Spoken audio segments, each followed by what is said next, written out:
Oke, Assalamualaikum warahmatullahi wabarakatuh. Di sini kita memasuki bab 5, itu tentang teori perilaku konsumen. Ya, di sini mungkin kita akan singkat saja, ya, akan lebih fokus kepada penghitungannya gimana, teori kardinal dan ordinal itu yang seperti apa. Ya, kita lanjut. Jadi teori perilaku konsumen di sini adalah teori, ya, itu untuk menghitung kepuasan konsumen itu sendiri. Seberapa puas dia mengonsumsi suatu barang dengan barang yang sama. Ya, seperti yang dilihat di slide, kita lihat. Nah, ini contohnya, ya, seperti yang pernah saya contohkan, mungkin ya ini kita taruh contoh sebagai minum lah, ya, air minum. Kita minum pertama sekali, ya, sekali. Kita minum untuk pertama kalinya nih. Ini pertama kalinya. Oke, saat pertama kali itu kita biasanya merasakan rasa puas sekali, ya, seger, apa namanya, enak. Makanya kita taruh di angka 10. Nah, saat minum yang kedua, otomatis jumlah yang masuk ke badan kita juga semakin banyak, 18 misalkan, ya. Itu jumlah yang masuk ke tubuh kita, kuantitas yang masuk ke tubuh kita itu air sebanyak 18 misalkan. Lalu marginalnya atau titik kepuasannya yang tadinya ada 10, yang tadinya itu puas sekali, rasanya puas sekali, itu turun menjadi angka 8. Ya. Rasa puasnya semakin menurun. Ya. Lalu kita minum yang ketiga nih, jumlah yang kita minum itu semakin banyak, ada 24. Ya. Ya mungkin ini nanti angkanya bisa bebas ya, bisa random, 24. Lalu kepuasan yang kita dapat itu hanya 6, makin menurun. Dan seterusnya, semakin banyak, maka kepuasannya yang didapat adalah semakin menurun. Nah, ada faktornya ya, yang membuat kenapa kepuasan semakin menurun. Yang pertama, mungkin rasa bosan. Misal kalian deh, ya, minum air atau minum jus dengan jus yang sama, misalkan jus strawberry terus-menerus setiap hari, pasti lama-lama akan bosan, akan memilih dengan jus yang lain gitu kan. Itu yang disebut kepuasannya semakin menurun. Makanya di teori perilaku konsumen sini adalah mengatur tentang kepuasan. Ya, kepuasan di barang yang sama. Jika kalian mengonsumsi barang itu terus, otomatis pasti kalian akan merasa bosan. Sampai saatnya nanti kalian istirahat, lalu kalian lanjut lagi minum untuk mungkin minggu yang berikutnya. Tuh ya. Lalu lanjut keseimbangan ya sini. Rumusnya adalah ya MUX sama dengan PX.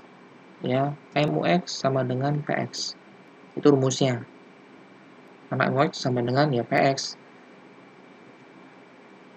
Nah, rumusnya seperti ini. Nah, diketahui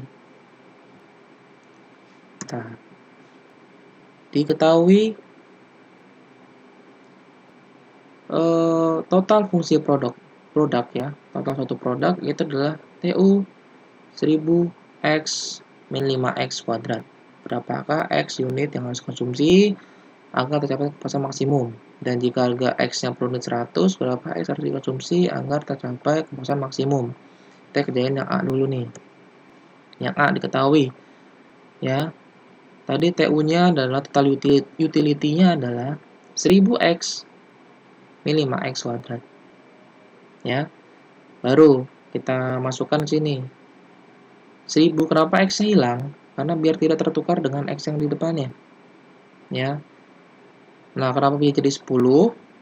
Ya, 10 di sini adalah karena 5 dikali 2. Jadi 10. Baru kita hitung hasilnya sama dengan 100. Baru kita masukin ke rumus yang ini. Ya. Jadi harus konsumsi adalah 100 unit X. Maka X-nya di sini adalah diganti dengan 100. 1000 dikali 100 min 5, 100 pangkat 2. Nah, cara penghitungannya adalah 5 dikali 100 terlebih dahulu. Maaf. 1000 dikali 100 terlebih dahulu, hasilnya berapa? Dikurang ini dipangkatin terlebih dahulu. Ya, 100 dipangkatin terlebih dahulu. Setelah dipangkatin hasilnya berapa? Baru dikali dengan 5. Ketemulah hasilnya segini. Ya, ini baru yang A. Ya, yang B ya sama. Ya, 1000 min 10x sama dengan PX ya. PX-nya tadi berapa? 100 karena kita akan mencari seberapa puas orang itu mengonsumsi barang saat harga itu 100.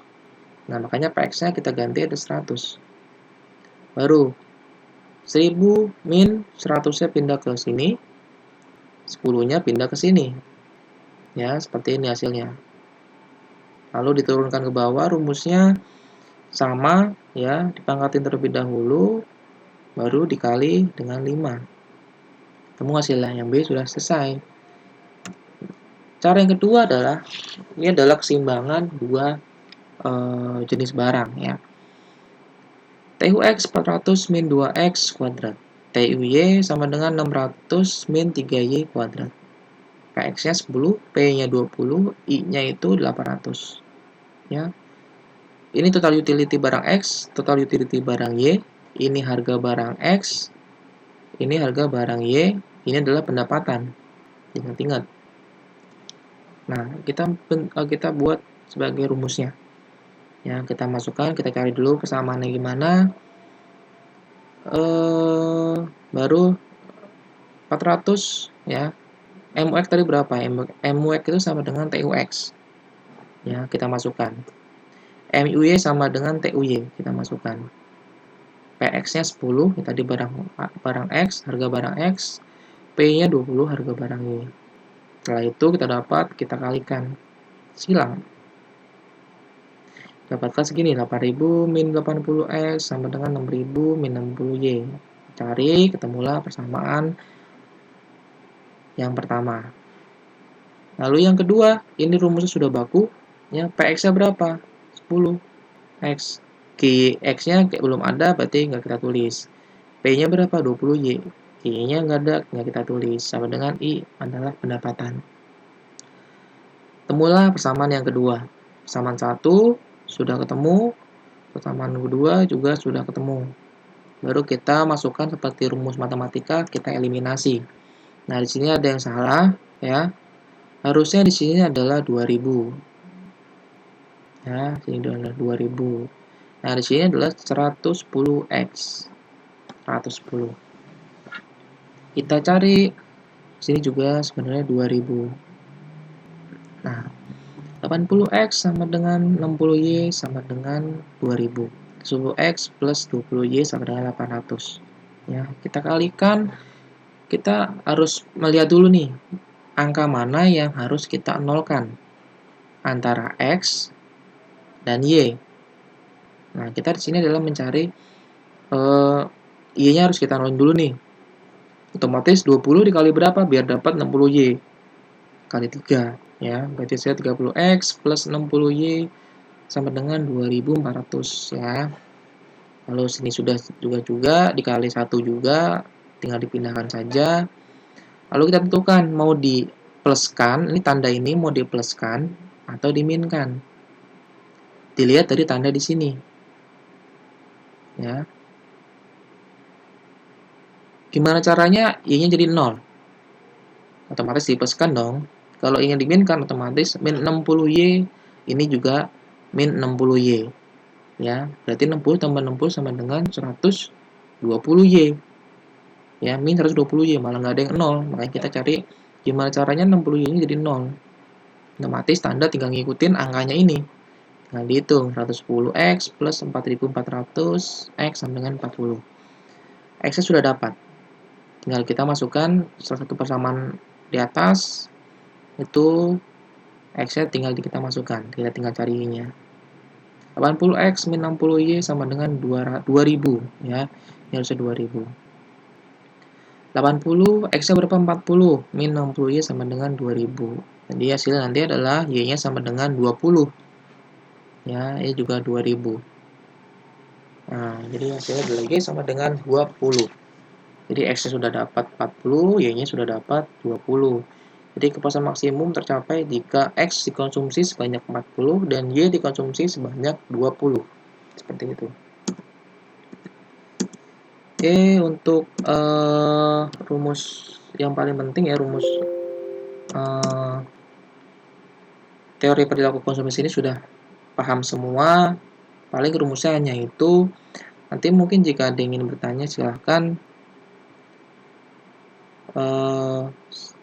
boleh dijawab saya apa gimana ya. Yang penting kalian bisa paham cara menghitung gimana, proses sudah paham untuk teori perilaku konsumen di sini. Ya, oke, kurang lebihnya saya mohon maaf. Wassalamualaikum warahmatullahi wabarakatuh.